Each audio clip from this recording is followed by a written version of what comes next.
Hey guys, my name is Rob, and today we're unboxing and testing the new Mobapad Huben 2. This is a wireless controller compatible with PC, Switch, and mobile, and it offers a ton of features that I personally look for in a Pro controller. Additionally, it has capacitive joysticks, which I'm excited about because I've only tried capacitive sticks on one other gamepad, and honestly, that controller was disappointing enough based on its other characteristics that I wasn't really able to get a good feel for how the sticks performed. I'm hoping that's not going to be the case here, so let's open it up and check it out. A quick disclaimer, the Huben 2 was sent to me for review, so thank you to Mobapad for that. That said, I wasn't asked to say or not say anything specific about the controller, nor was I paid or compensated for this review, and all opinions, good and bad, are 100% my own. The presentation when opening up the box is nice, especially because I didn't actually realize this came with a case, so that's cool. We'll set this aside for just a second, and under the case we have a little QC card. Then we have a warranty card that can be filled out for after sales service. I use Google Translate to confirm that's what this is. And then we have the user manual, which is the fold out style that I'm not a big fan of, but the text isn't super small, so it's usable at least. Just checking to make sure, and there's nothing under this insert, so all accessories are going to be inside the case. And the case is actually very nice. It's sturdy and form fit for the controller. Under the gamepad, we have the 2.4 gigahertz dongle, which has a dust cover, and then also has a recessed pairing button. We've also got an alternate D-pad, and this is just a four-way. And then up top we have the USB cable. This is a pretty thick braided USB-A to USB-C cable, and I really like what they did with the strap here to actually hold it in place. And then finally we have the controller, which is really shiny. I think the controller looks good other than this ultra glossy front faceplate, which admittedly I'm partially just bothered by how bad that's going to look on video, but I like the red and white color scheme and the controller feels comfortable in hand, so can't wait to actually try it out. As far as features go, we have mechanical face buttons, and these are Omron switches, which I just know because Mobapad has advertised it. They feel great, a little more firm than some mechanical buttons, which is my preference, so I really like these. So the majority of controllers with mechanical D-pads use tactile push buttons, but the Huben 2 actually uses the same Onron microswitches, so it sounds and feels just like the ABXY buttons. I know a lot of people might not love a microswitch D-pad, but I do, so no complaints at all from me. As already mentioned, we have capacitive sticks, and they feel very smooth. We do have anti-friction rings, as well as metal stems, and much like the PXN controller that we reviewed recently, the sticks do have noticeably higher tension than most HE and TMR sticks, which is great in my opinion. One of the real drawbacks in the recent shift from potentiometer to magnetic tech is much lower tension, so if capacitive is the next trend, it appears that will be different at least. Other front inputs include the menu or start button, the select or view button, the home button, the screenshot or capture button, and the settings button. On top we have the bumpers, which are very easy to actuate. They're also super clicky and kind of loud, as you can probably tell. I don't love that they're slick and smooth on top. There's a little bit of stippling, but it's just on the inside edge here, so not where your fingers will actually rest, at least the way I grip the controller. The triggers are Hall effect and cushioned, which is good, and I really like the shape of the triggers. They're wider, which I just find more comfortable, and they do have some texture on top. The Human 2 also has trigger stops, and these are microswitch as well, and they're phenomenal. These are true instant triggers, so they feel and sound great, on par with any of the other top tier trigger stops like those on the Vader 4 Pro and the Razer Wolverine V3. We also have 4 programmable rear buttons in what I've always referred to as the Fly Digi style, though I guess I need to stop saying that since they've changed it on their newest gamepad. Regardless, we've got the 2 inside and outside buttons, which isn't my favorite layout for rear buttons, but they feel fine. On the back we also have the mode switch. The left position is for PC mode, both dongle and wired.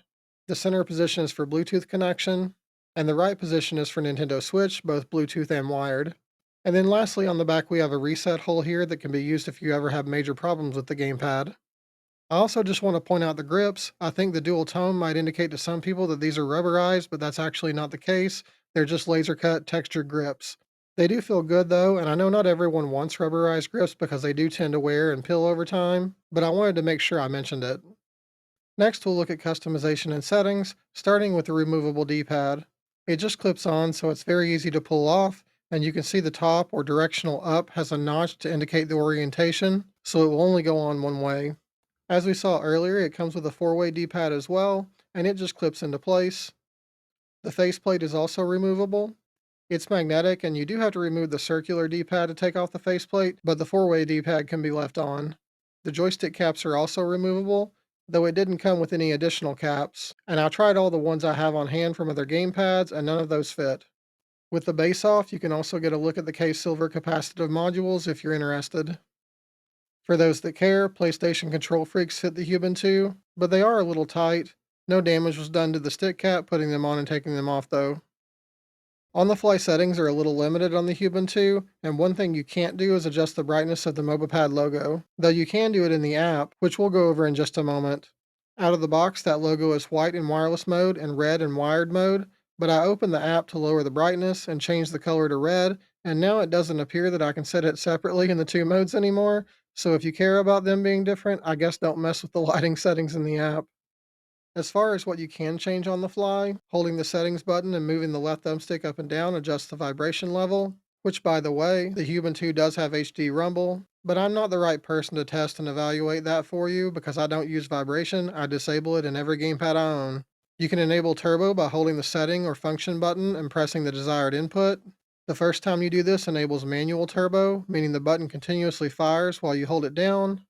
Pressing function and the same button a second time will enable auto turbo, so then you press the button to turn it on and press it again to turn it off.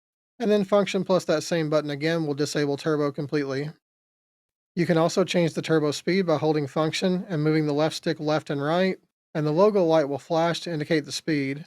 So 1 flash for low, 2 for medium, and 3 for high. Unlike a lot of gamepads, you don't get a flashing indicator when pressing a button with turbo enabled, but I did check it in Gamepad Tester and it works as advertised. Lastly, you can program the rear buttons by holding the function button for 3 seconds to enter programming mode. The logo light will turn purple to indicate you're in programming mode, then press the button you'd like to reassign, such as A, and then press the rear button you want to assign it to. Additionally, you can record macros using this same process, so enter programming mode, then press whatever button combination you'd like to record, and then press a back button to assign it to it. If you have a macro assigned to a rear button, you can simultaneously press function plus that rear button to continuously loop that macro, which will keep going until you make another input. You can also clear programming of any of the back buttons by entering programming mode and then just pressing the back button you want to clear. And that is literally all of the on the fly customization you can do, but there are quite a few more things you can do in the app, which we'll look at now. This is the Mobapad PC app. There's also an app for Android and iOS, but we're only going to go through the PC version today. There are three main tabs here. The first one is configuration, and as you can see, there's a section for user created configurations, as well as official configurations, though I'm not positive what that means since there's nothing showing up here. I have one profile set up, which I named Test. We'll go into that configuration, and there are several tabs for customization. The first one is for the sticks, and we have most of the typical options here, including dead zone compensation, and return compensation, which is debounce. And the app also has descriptions for all of these settings, which is a nice touch. Below that, you can change the trajectory or circularity algorithm, and then you can also adjust the response curve. There are no pre-made response curves here, just the ability to adjust this one as you'd like, which is nice, except I do feel like the way this is set up, it's difficult to make micro adjustments to these points, which could make it hard to dial this in exactly to your preferences if you're someone who likes to utilize custom response curves. And then below that, you can invert the X and Y axes individually. The left and right joysticks are on separate pages, so you can adjust all of these settings independently for each stick. The next tab is for motion or gyro, and once you enable it, you'll see several options. You can specify a button to enable gyro and set it to be pressed to turn on off, press and hold to activate, or continuous so gyro is always on. Below that, you can choose between racing and shooting modes, and further, you can change the control modes between wheel, horizontal, and hybrid. And again, the help icon here gives you a description for each of these. You can also choose if motion control simulates left or right stick, and then down at the bottom, it's going to look pretty similar to the stick settings. You can set the sensitivity, dead zone compensation, adjust the response curve, invert the X and Y axes, and you can adjust the ratio between the axes. The next tab is for button mapping, and there's good and bad news here. First, for the good news, you can remap every button on the gamepad, other than the home and function buttons. But unfortunately, no keyboard mapping. I was hoping going into macro settings would allow this, but it's just not an option, which is very sad to see. I'm going to hold out a tiny bit of hope that this changes at some point, since recently we've seen a few gamepads add keyboard mapping via firmware and software updates, but obviously you can't count on it happening, so I can't say I'm not disappointed. The next tab is for triggers, and very little here. You can adjust the dead zone or range of the triggers, and you can also turn on quick trigger switch, which I should point out is unnecessary if you enable the trigger stops, because the triggers do operate as on-off triggers if you have the stops enabled. The next tab is for turbo, and not going to spend much time on this since it's exactly the same options that you can access directly from the gamepad. You can enable manual turbo, which is hold, or auto turbo, which is loop, and you can change the turbo speed. Next, we have vibration, which again is the same as on the gamepad, except here you can set left and right sides independently if you want to. Then we have a tab for lighting, and here you can adjust the color, as well as setting a single color or breathing mode. You can adjust the brightness, and you can also just turn the lighting completely off. Then the last tab here is for functions, which only has two options. You can set the idle shutoff time, and you can set the polling rate to 1000, 500, 250, or 125 Hz. Then back on the home page, we also have a firmware tab, and I've already updated, but if you click on other versions here, it should theoretically show you if a new update is available. Then finally, this last tab is labeled button test, which is exactly what it sounds like. That covers all the options in the app, so now we're going to jump over to do some testing. We'll start with polling rate, and as usual, we'll check wired first. The Huben 2 was advertised as 1000 Hz wired and wireless, and that's basically what we're getting, 993 with low jitter. Wireless should be the same, and it is almost exactly the same at 994, and again low jitter, so no concerns here. I also tested resolution using Stick Analyzer, and I did do this a little differently to try to eliminate some of the error. It's not really a mechanical solution, but it did get noticeably better results than I typically see with just straight hand testing. This was the best result I got in terms of linearity, but I did get slightly higher resolution numbers a couple of times, just over 2000, but never reached the 4000 step resolution that Mobapad is advertising. That said, again, this is not a perfect testing method, and also 2000 step resolution is very good, so I have no concerns or complaints in that regard. Lastly, we'll look at Gamepad Tester, and this is the dead zone set to 0, and you'll notice that the sticks aren't returning to a consistent resting point, and I know I sound like a broken record by now, but these are very small numbers and aren't resulting in drift for me. As far as the circularity goes, I have the left stick set on rectangular and the right set to circular, and both look very good. The rectangular algorithm has very even shading everywhere, and the circular algorithm has a 0% error just as you'd expect. So conclusions. First, I just want to say plainly that I really like this controller, probably even a little bit more than I expected to. I've used it quite a lot, mostly playing Warzone and Splitgate, and my overall impression is that this is a very good controller.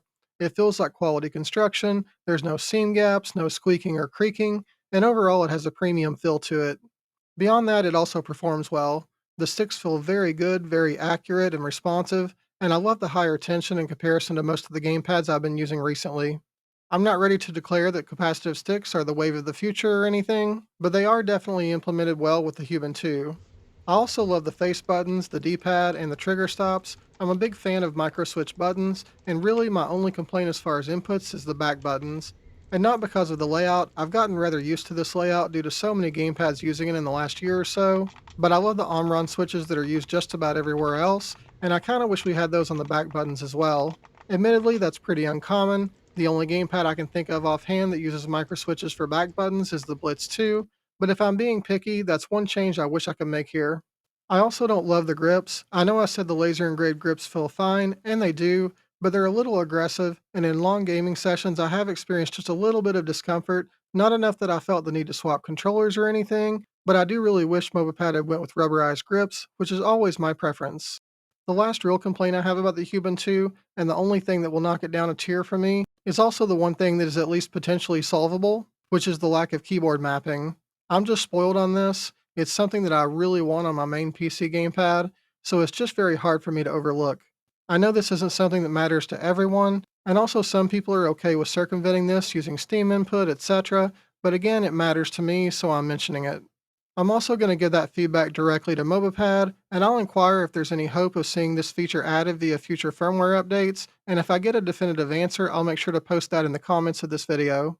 Aside from that, I think the Huben 2 is a very strong contender as far as top tier gamepads go, and at $80 with an included case, it's also a pretty good value. If you're not a fan of the red and white, Mobapad also has a pink and a black version, and I'll include a link to their official store in the comments. I hope this video helped you out, and if so, please subscribe if you haven't already. Likes are also appreciated, and I do try to react and respond to as many comments as possible. I'll be doing more reviews regularly, so I hope to see you back here again soon. Thanks for watching.